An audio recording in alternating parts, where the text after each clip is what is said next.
강남의 마지막 판자촌인 구룡마을 재개발 사업이 표류하고 있습니다. 토지 주인과 주민, 투기 세력이 복잡하게 얽혀 있는 데다 이른바 알박기까지 남아 있어 갈등만 깊어지고 있습니다. 양현주 기자가 현장을 다녀왔습니다.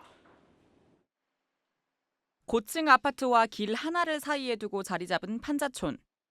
인근 아파트 값이 수십억 원에 달하는 강남의 마지막 금싸라기 땅 구룡마을입니다. 마을 곳곳엔 물을 끌어다 쓰는 수도관이 복잡하게 얽혀 있습니다.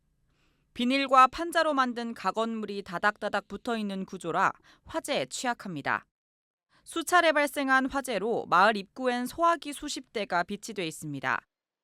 서울시는 지난 2011년 구룡마을을 재개발하는 계획을 발표했지만 12년이 지난 지금도 달라진 게 없습니다.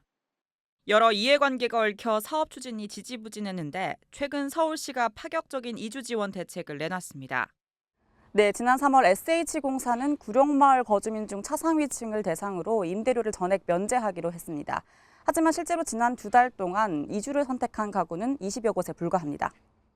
전액 지원의 대상이 되는 가구 수가 24% 수준이기 때문입니다. 대상이 되지 않는 주민의 경우에도 임대료 60% 감면 혜택이 있지만 대부분 이마저도 감당할 수 없다고 말합니다. 돈만 많이 있으면 나가면 좋지. 우리는 돈 못 버니까 나가지도 못하고 걷지도 않게 못하고. 일부 주민은 오랫동안 한 터전에 살아온 만큼 재산권 인정과 분양권을 요구합니다. 여기 들어온 사람들이 40년 가까이 다 된 사람들이라 30대 후반, 40대 중초반에 들어온 사람들이 다 80이 넘었어. 돈 7, 800만 원씩 주니까 그 당시 그 사람들은 계약서 없이 팔고 계약서 없이 우리는 사고. 그렇게 해서 돈 주고 집힌 집이야 이게 그냥.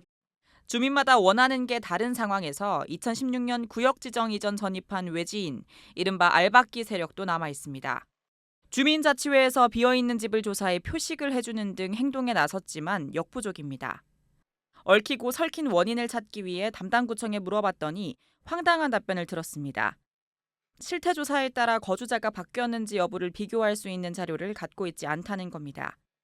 90년도에 시작해가지고 한 거에 대해서는 사실 자료가 없으시대요, 지금은. 그 2010년도 그 이전 얘기는 어쨌든 증명이 안 된다는 거죠? 그렇게 이해하시면 될 것 같습니다.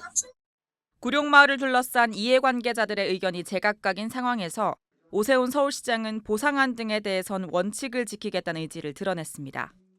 정비사업에는 원칙이 있습니다.